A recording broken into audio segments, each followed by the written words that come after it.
So, sometimes we decide to watch bad movies here on this channel, and today I have decided, in fact, to watch a bad movie about dinosaurs. I wish I could be watching a movie about tree stars and sadness, but instead I'm watching Disney's Dinosaurs. So, we start this film with a baby dinosaur and an egg, and I already regret watching this film, because, oh my god, this CGI is painful. I understand it's the year 2000 and CGI is not on the cusp of what it should be, but Toy Story came out a year ago and it looked a million times better than this. But I digress. We then see a stampede of terrifying CGI dinosaurs as the Dino Mama protects her young, and we see the luckiest egg of 2 million BC as we see dinos all across the world moving around to eat this egg. All of these predators really want to eat this egg. And again, the luckiest egg in 2 million BC gets found by some lemurs for some reason. And immediately after meeting this egg and it hatches, the leader of these lemurs is totally prepared to just kill this baby dinosaur.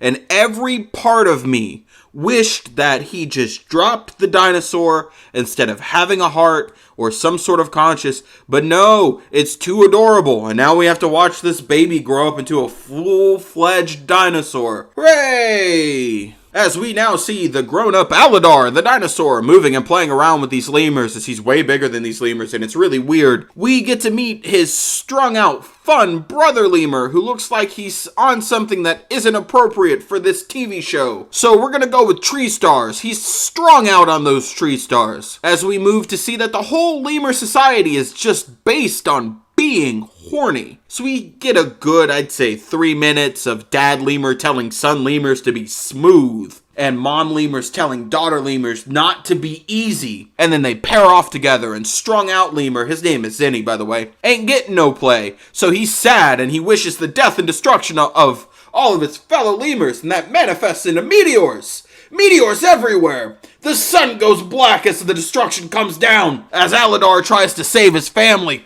And we see a meteor hit Lemur Island as Aladar jumps into the river, taking his family with him, and leaves the island. So, a thing I want to point out here that my wife wanted me to say while I was watching the movie, the fact that if they jumped into that water after so many meteors have hit on the ground, there's no way that water isn't boiling and all of those dinos are dead. Also, another fact here, the CGI at the time apparently is not strong enough to handle the water physics and the CGI of the dinosaurs. You can see it physically skipping every time both assets are on the screen at the same time. $1 million movie here, folks. Multiple $1 million movie here. So we then see Aladar acting all cool, shooting some b-ball outside of school when a couple of raptors are up to no good and they started making trouble in his neighborhood. He got one little fight and now he's all scared and they run to the herd because life's not fair. Where we see Aladar find his people, Baleen, Nema, and Earl. I like Earl. Earl's the one thing that I like in this movie. Earl is great. Look at the boy. He's adorable. We also see Jerk Dinosaur, who believes in crushing the weak. And we see Lady Dinosaur, because, of course.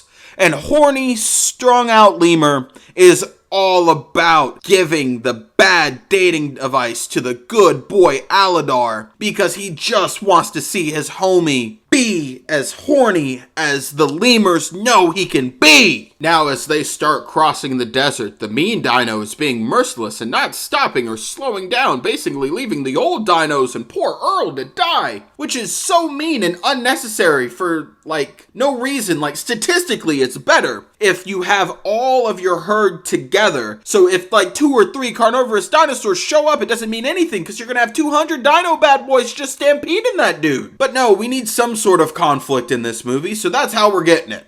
And as they're rushing to the lake, we realize that there is a lot of walking in this movie. And it's kind of just walking. But they get to the lake and they find out that the lake is dry. And Mean Jerk Dino wants to keep going, but the old dinos know they can't keep going. It's gonna kill them. So they stop and relax. And Aladar is like, wait a minute, this ground is squishy. And he presses down and there's water. Isn't that great? Sweet, glorious water. And we're like halfway through the movie. Guys and gals and non-binary pals, isn't this so interesting? This movie sold a lot of tickets. So many tickets, they made a ride of it out in Disney World. Like right now, if you go to Orlando, Florida and go to Disney World, there's a Dinosaurs ride there. But it's not about originality or integrity, it's about ticket sales. And this made ticket sales. We then see Mean Dino send Lackey Dino out to scout ahead, and Lackey Dino gets attacked by Carnotaurs, and now he's dying. An angry Dino leaves him behind to die, and Aladar keeps going and stays behind with the old people. Sound familiar? And they're walking. Sound familiar? And there's rain. Sound familiar? And they see dying Lackey Dino, and they tell dying Lackey Dino to stop dying because dying is bad and living is good, and just come to the cave that Earl found because Earl's a good boy. And Lackey Dino refuses his help, but eventually Lackey Dino drags himself into the cave because rain is cold. And they have a talk about why Aladar is so nice. And he's nice because he genuinely feels like none of these people need to die, and it's kind of pointless that all these dinos are dying because of 3 Carnotaurs. If they just kind of group together and go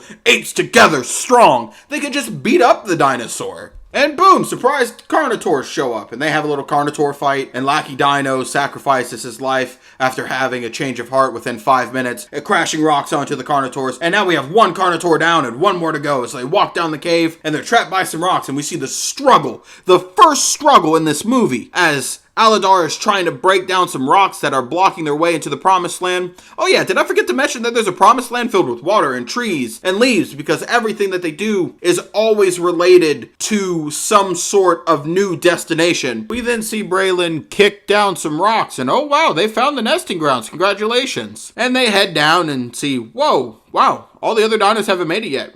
Oh, why is that? Oh, they see a giant wall of rocks that have blocked the pathway that the dinos would normally use to get there. And Aladar goes back because he's a good dino and tries to convince all the other dinos that there's another way to get to the nesting ground, guys. And Big Bad Mean Dino goes, no, we must climb these rocks, no matter how hard it is. And then Aladar and Mean Dino fight, and Mean Dino starts beating up Aladar. But then Woman Dino shows up and shows that with the power of friendship, you can overcome anything. And Mean Dino decides that he's going to climb the rock wall even though everyone else is leaving. And the Carnotaur shows up and it's like, I'm going to eat you.